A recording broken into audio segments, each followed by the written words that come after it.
Thank you, Dr. Ross. That moves us to number 10 on our agenda, which is the approval of the minutes of the September 11th, 2023 board meeting. Do I have a motion, Mr. Hogan? I'd like to make the motion that we approve the minutes of the September 11th, 2023 board meeting. Do I have a second? Ms. Snipes, any discussion? Seeing none, I'll call for the vote. All in favor? That motion carries 7-0. And that moves us to public participation, and it's my understanding we do not have any speakers tonight. All right, I told Ms. Taylor that she could speak. Okay. Little levity, guys. All right, that moves us to the action agenda. Number 12, action is necessary or appropriate on matters deemed on matters discussed in executive session. Do I have a motion? Mr. Hogan. I'd like to make a motion the board approve selected employment items in Exhibit A for action. Do I have a second? Ms. Snipes, any discussion? Seeing none, I'll call for the vote. All in favor?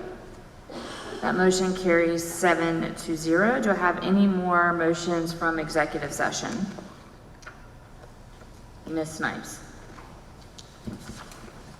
I'd like to make a motion that the board retain the services of the firm of Wagstaff and Carbone and his team to take the actions necessary for the district to join the social media litigation that's now taking place in federal court.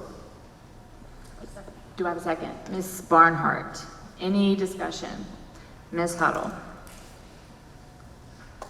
So this is litigation involving social media, and I guess I just want to share my thoughts that I'm very conflicted about this. I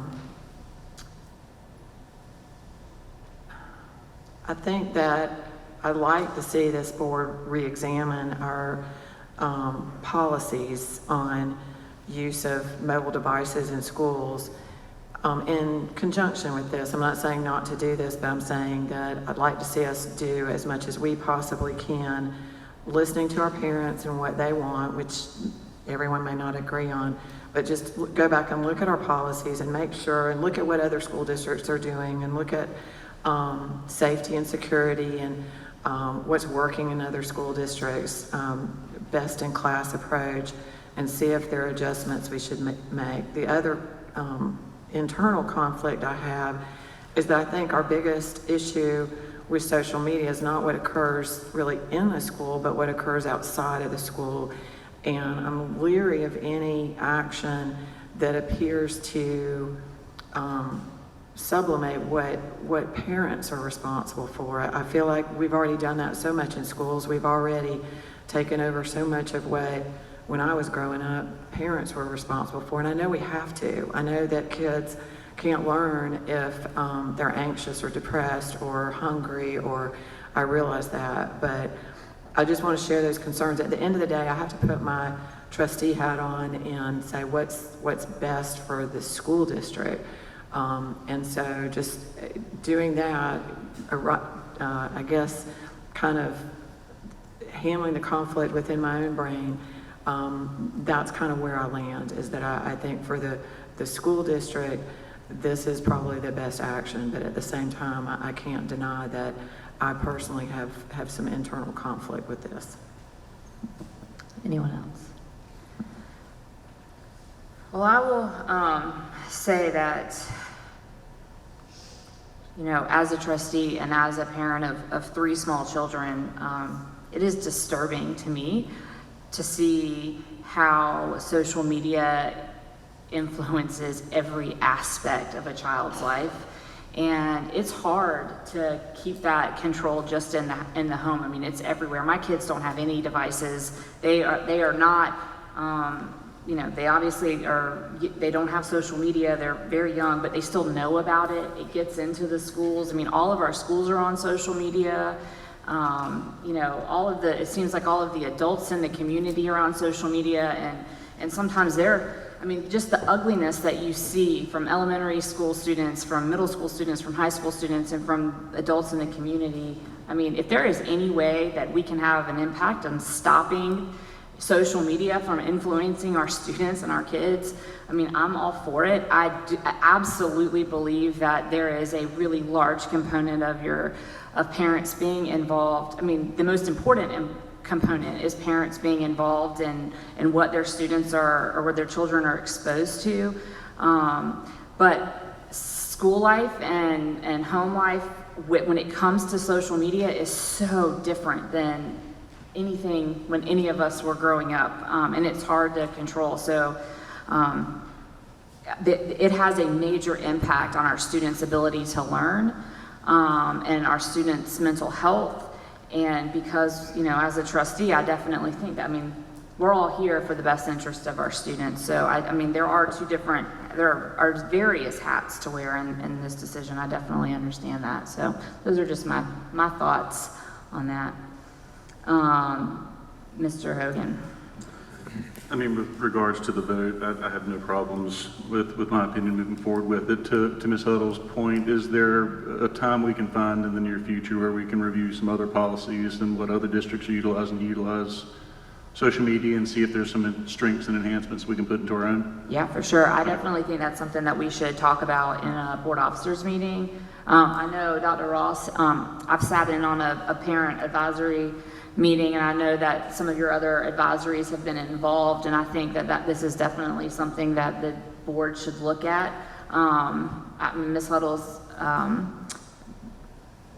suggestion on the district having a conversation and possible policies on strengthening our internal controls, if that's what we want to call it, on what students are, what we allow in schools and things like that. I think that's a valid one. So that I think we should definitely have that conversation in the board officers meeting. Yeah, for sure. All right, any other discussion? All right, seeing none, I'll call for the vote. All in favor? That motion carries 7-0. Any other items? All right, seeing Ms. Huddle. Did we need to approve the professional development? Yes, ma'am. Okay. Do you have a motion? Yes, ma'am. I move that we approve the professional development services with Kagan. Do I have a second? Mr. Hogan. Any discussion?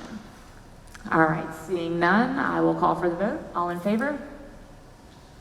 That motion carries 7-0.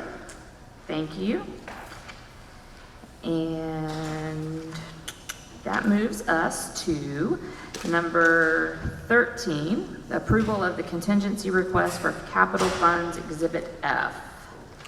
Madam Chair, members of the board, we have some contingency from our capital funds that we would like to place in other areas. Bringing that will be our Director of Operations, Mr. Dave Wiseman. Good evening, Madam Chairman, members of the board, Dr. Ross, and members of the community. I brought to you two proposals that I'd like to recommend approval. One is for contingency, allowing us to use 2023-2024 contingency funds to replace the grease traps at Harbison West and Crossroads Intermediate. Columbia Water Department came out and did some testing, found them to be near inoperable, and if we do not replace those, we'll be fine, and it will cause some additional problems. So right now the estimate is about $132,000. That includes the replacement, the surveys, and the engineer designs that we're required to have to make those corrections. So that gives me a little contingency if we can stay within that budget. The second request is there was some structural damage to Oak Point Elementary at the end of the Red Wing. That was addressed a couple of years ago as far as lifting the foundation. But the foundation has still settled some more. So what I'd like to do is bring in an engineer and see what we need to do to come up with a permanent solution. We have an estimate of about $80,000. So again, I've got to bring an engineer to redo that, to look at it. So that's why I've asked for about a $90,000 additional contingency to continue forward with making those corrections. All right, do I have a motion and then we can have discussion? Ms. Huddle. I move that we allocate $140,000 of contingency funds to replacing the grease traps at Harbison West and Crossroads Intermediate, and $90,000 to Oak Point Elementary for the foundation repairs. Do I have a second? Ms. Barnhart. Any discussion? Ms. Huddle? I just have a question. I have heard from multiple people that there's, and granted, it's probably been a month since I heard from the last person, but that there have been some ongoing sewer issues at Nursery Road Elementary. Is that true, or is that something that was Not that I'm fixed? aware of, ma'am. I Okay, think all so- those issues have been addressed over the summer. They have, okay, thank Yes, you. ma'am. So those were the issues that were identified at the end of last year? Those have been replaced? Yes, ma'am. I think that's, I've It heard may have those, been old. I've heard that as well, so, Okay. okay. Mr. Hogan? Mr. Wiseman, did I hear you correctly with the settling at Oak Point that we're getting an engineer to take a look at it? Did I hear Yes, you? sir. Okay, so right now we were estimating 80,000, but potentially it could come in with a different engineering opinion that could We be had less or more? 3 companies that are, the lift companies come out, and the high end was 80,000 to do the work, but I want to make sure that that's the right work. They've done something similar to that years before. It seems to be settling again, so I'd rather bring in a structural engineer to see if there's something we've missed. If not, that's what we think that the high end will be based on the bid, but it may not be. It might be more after we find out for sure. Okay. I'll come back and address you at that. All right, any other discussion? Seeing none, I'll call for the vote. All in favor? That motion carries 7-0. Thank you. All right, thank you. And that brings us to number 14, which is the certification of delegates for the 2023 Delegate Assembly, which is in December. It's on Saturday, December 2nd. So really, this is a conversation with board members on who intends to attend the delegation meeting on December 2nd. So I'll just kind of add, we have 6 votes, and if we don't have 6 trustees going, it's my understanding that trustees that do attend will be able to vote in the stead of their colleagues. So I'll just kind of go down. I know that not everybody will be able to attend. Ms. Barnhart, do you plan on attending? Do you plan on attending? No? Okay, do you plan on attending? Ms. Snipes, you will. Mr. Satterfield? Mr. Scully? Okay, so that looks like there are 5 of us that will attend. We have 6 votes. So somebody will also get an alternate vote. So I will entertain a motion for the 5 people that are attending, which would be Mr. Scully, Mr. Satterfield, Ms. Snipes, myself, and Ms. Barnhart, to be delegates, and then there's an alternate vote, I believe. So somebody gets 2 votes.